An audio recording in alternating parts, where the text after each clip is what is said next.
upgraded in any way. Odyssey was holding her right shoulder. Fans had been yearning for the Indiana Fever to win a playoff game for years. However, it was the WNBA's job to turn what ought to have been pure happiness into yet another disaster. Unbelievably, the story shifted from headlines about Kelsey Mitchell and Aaliyah Boston's valiant actions or Lexi Hall's game-winning steal to one concerning Sophie Cunningham and a security officer employed by the league. Sophie wasn't game-ready because she was wearing a big leg brace and wasn't rushing onto the court or starting an argument.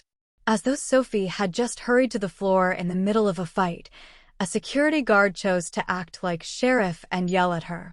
We'll analyze this occurrence in this video and show what Sophie said that made others take notice. But first, is Sophie being singled out in your opinion? Tell us in the comments section below. Oh, Sophie, you're like that? Yeah, Chloe, she's like that. She's like that. She ain't moving. Oh, and then she puts her hands on the hip. Let me talk to your manager. Oh, shit. All right, Sophie, say no more. Say no more. Now, when your teammate gets injured, you're allowed to hop on the court and just to see if your teammate's doing good. So, injured, healthy. So, Chloe, Sophie, they had every right to be on the court over here. This is the query that everyone is currently posing. Was this only an ignorant outburst from a single overly eager rent-a-cop? Or did they target specific players who didn't fit their preferred narrative as part of a wider, more problematic pattern already observed in the WNBA? Given the past, it's difficult to deny that Sophie was singled out on purpose. Her composed yet assertive response demonstrated that she wasn't going to be intimidated by a glorified hall monitor. The atmosphere ought to have been one of joy. The Fever had pulled off a thrilling playoff victory despite losing Caitlin Clark in half of their rotation, which also included Aari McDonald, Sydney Coulson, Chloe BBY, Dyrus Dantas, and Sophie herself. Admirers. They stood up. Everyone should have been enjoying the postseason excitement as the team was pumped. Instead, we saw the bizarre picture of Sophie standing in her brace at mid-court before league security came charging at her. No altercation, no infraction, and no justification for conflict. But all of a sudden, she was viewed as a threat. Why in the F is that security guard all up on Sophie Cunningham? And look, I think there is a reason she got up in Sophie's face.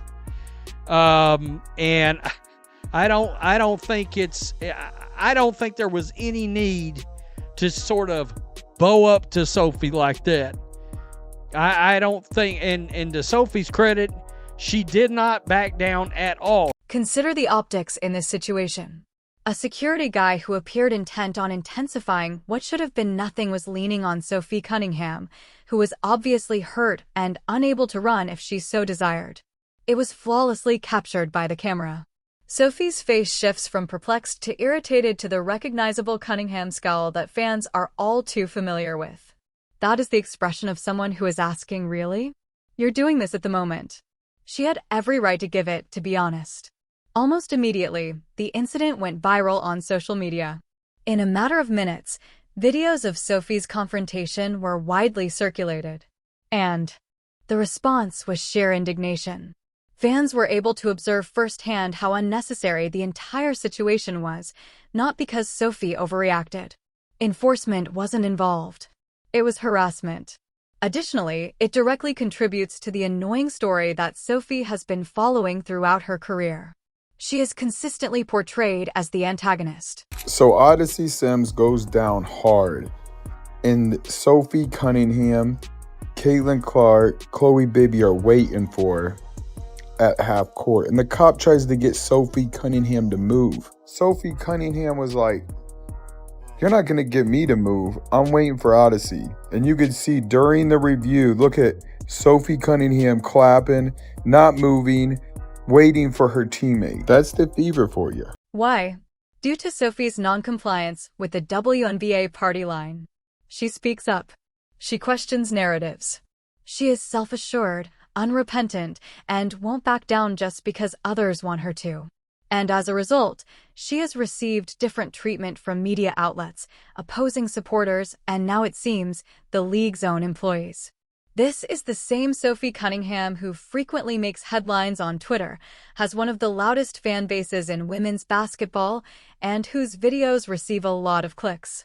She is a good businesswoman. The WNBA, meanwhile, seemed determined to make her a problem rather than accept her. YouTube, Instagram, and Twitter were inundated with comments.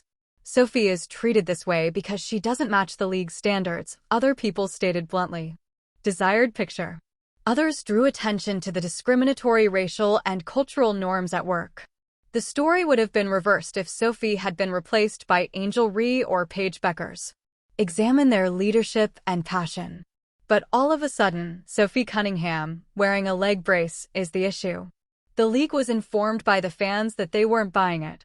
Within hours, hashtags like Free Sophie and WNBA Exposed became popular. Folks, I didn't realize how much fun I would have watching these people break down. It's a meltdown. It's a meltdown on Twitter today. It's embarrassing to a certain extent. Not for me, for them. And then we got the Caitlin Clark and the Indiana Fever getting booed as you're getting off their court.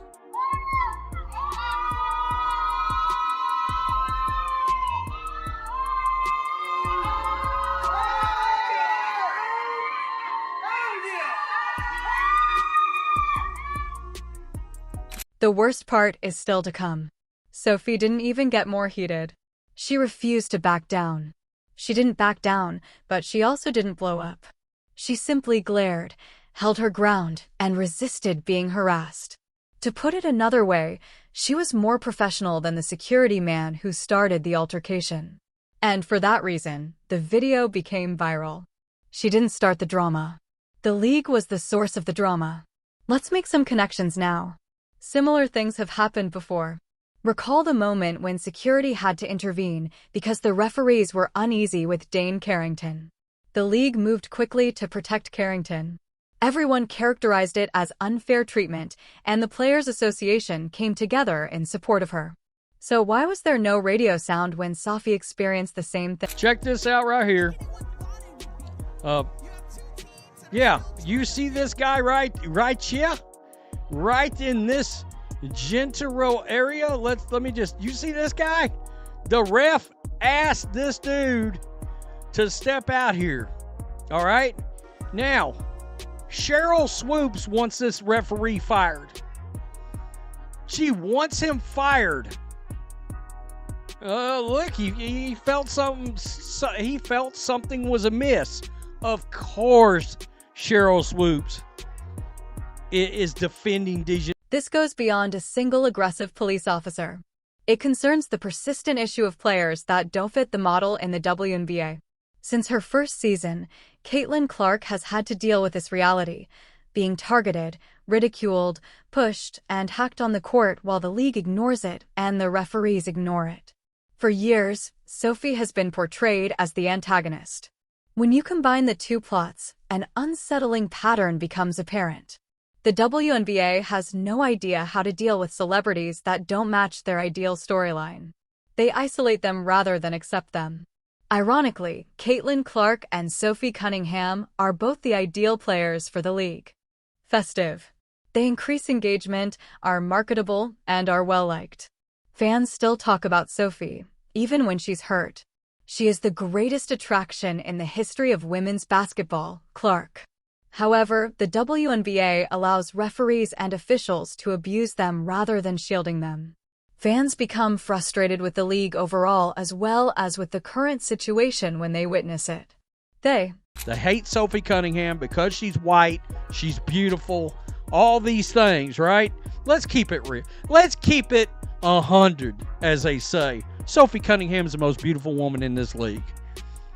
All right, she's the hottest woman in this league. And they're mad they can't be her. The consequences were instantaneous. Fans flooded comment sections within hours, attacking the WNBA for making Sophie look foolish during what ought to have been a happy occasion. People brought up the league's previous attempt to look into fans who were jeering at Angel Ree or its dismissal of egregious taunts directed at Caitlin Clark as normal. Here, the same pattern is evident. Selective protection, selective outrage, and selective enforcement. Additionally, the league's reputation suffers each time it occurs. To be clear, this is poor business, not just lousy optics. The WNBA consistently states that it seeks expansion, respect, and mainstream recognition. Significance. But when your greatest moments are overshadowed by widely shared videos of your athletes being bullied by your own employees, you can't do any of that.